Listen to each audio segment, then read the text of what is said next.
natin. So kung titignan mo, panahon ni President Duterte, wala ka talagang makikita na kiskisan talaga na sobra, naaabot ka doon sa pangangamba na magkakaroon tayo ng military confrontation. The time of Pinoy na nawala sa atin ang Scarborough Shoal. Hanggang ngayon, hindi nasa atin yung yung upper hand dyan sa Scarborough Shoal. That is a fact. Ang interesting na kontrobersiya is itong bago.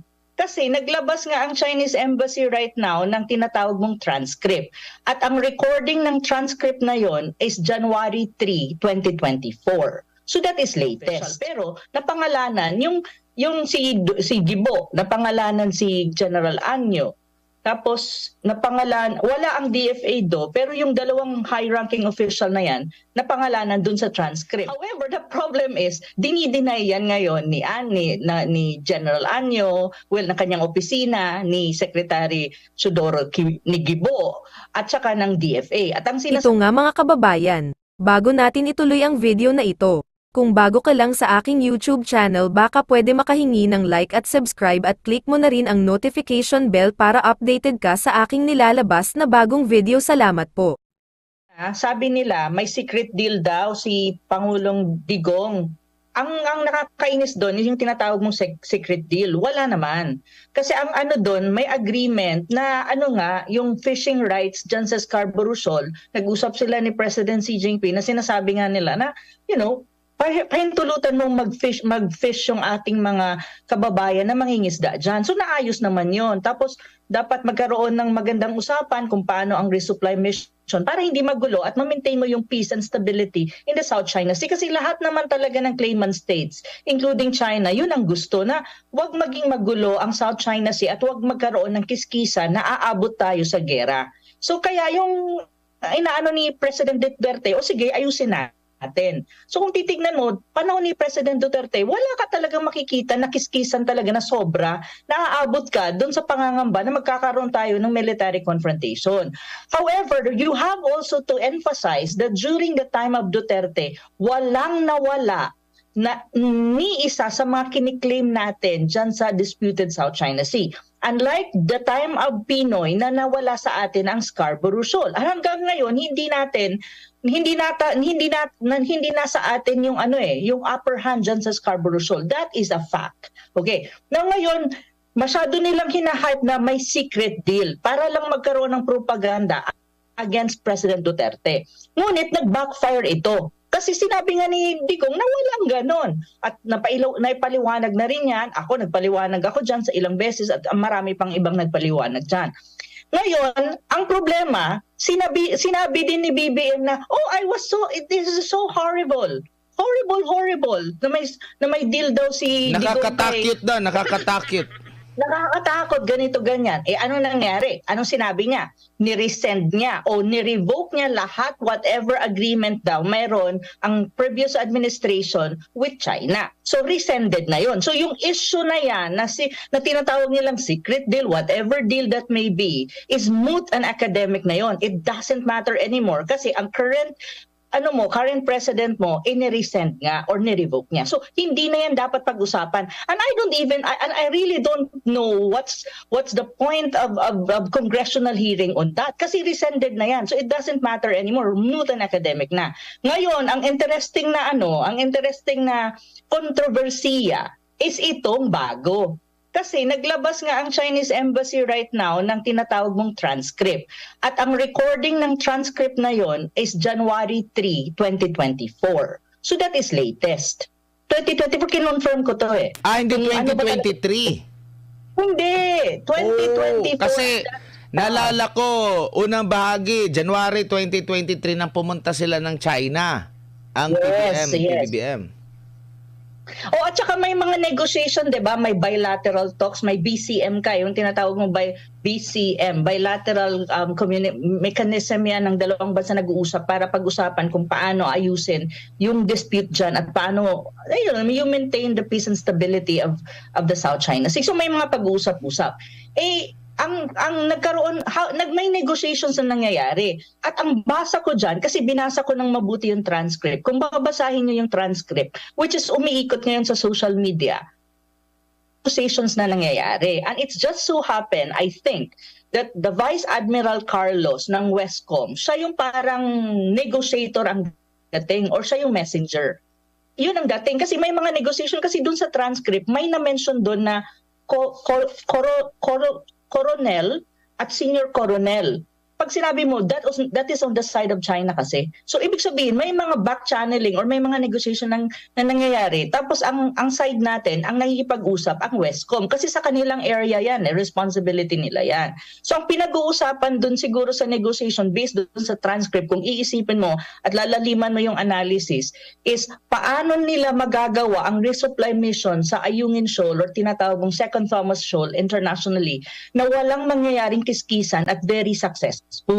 Ang napag-usapan doon, quote-unquote, sa sinasabing the new model. Yung new model na yan, kung titignan mo ang Chinese Embassy in Manila and even the Foreign Ministry spokesperson in China, lagi nilang ini-emphasize yan na may na-reach na common na agreement between the current administration and China. The current, hindi yung kay Duterte, sinasabi nga nila, hindi na yun kasi nga mutual academic na yun. So itong current, may na-reach na new model at ang tinatawag na new model is 1+1 para sa resupply mission dyan sa Ayungin Shoal para maiwasan ang gitgitan at magkaroon ng peace and stability dyan sa area na yan at hindi mauwi tayo sa gulo or sa military conflict. So they were trying to negotiate.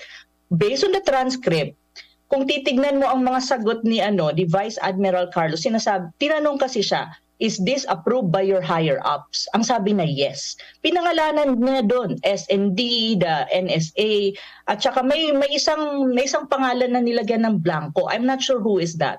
So may blanco doon. Hindi ko alam kung sino yon. Pero it's either higher-up pa yan sa SND or lower rank official. Pero napangalanan, yung si Gibo, napangalanan si General Anyo. Tapos, wala ang DFA pero yung dalawang high-ranking official na yan, napangalanan dun sa transcript. At may isang pangalan na nilagyan ng parang itim. So, parang kinover siya. So, hindi ko alam kung sino yon. Pero, dalawa lang yan. It's either a high-ranking official, higher than the SND, or higher than the NSA, or a lower-ranking official. Pero dahil nga binangko, maybe it be a higher official. Kasi hindi mo na may blanco yan kung lower ranking official yan. Diba? So yun. So ngayon, ang problema, kasi kasi na-provoke ata ang China side kasi laging dinideny na may new model. Kasi sa mga statement previously, even before the transcript came out, palaging dinidiin ng Chinese side na may new model na agreement na came out, na na-approve between the two sides. So laging dinideny ng side natin. So ngayon, siguro nilabas nila yung transcript para masabi na hindi kami nagsisinungaling. Ito yung transcript. However, the problem is, dinideny yan ngayon ni General Anyo, na kanyang opisina, ni Secretary Sudoro ni Gibo, at saka ng DFA. At ang sinasabi nila na it's only the President who is entitled or who is authorized to engage in an agreement with another country. That is true. That is actually true. However, one thing that we have to remember, hindi directly nagkikipag-negotiate. Hindi ang presidente mismo ang nagkikipag-negotiate sa kabilang side. Kasi may mga designate people yan na nagne-negotiate at nagdidetalye kung ano yung mga points of negotiation. Hindi naman ang presidente. Ang ginagawa nila, kapag okay na yung negotiation between the two sides sa mga designated quote-unquote messenger or negotiators, after nilang makita na okay na, nag-approve na, then they will elevate that to the principal and the principal would say, yes, it's approved. If you really look at the transcript na nilabas ng Chinese Embassy, tinanong si Admiral Carlos, si Vice Admiral Carlos, is this approved by your higher-ups? Sabi na yes. Diba? So, ang tanong ngayon, bakit may denial? And at the same time, ito pa ang nakakaano.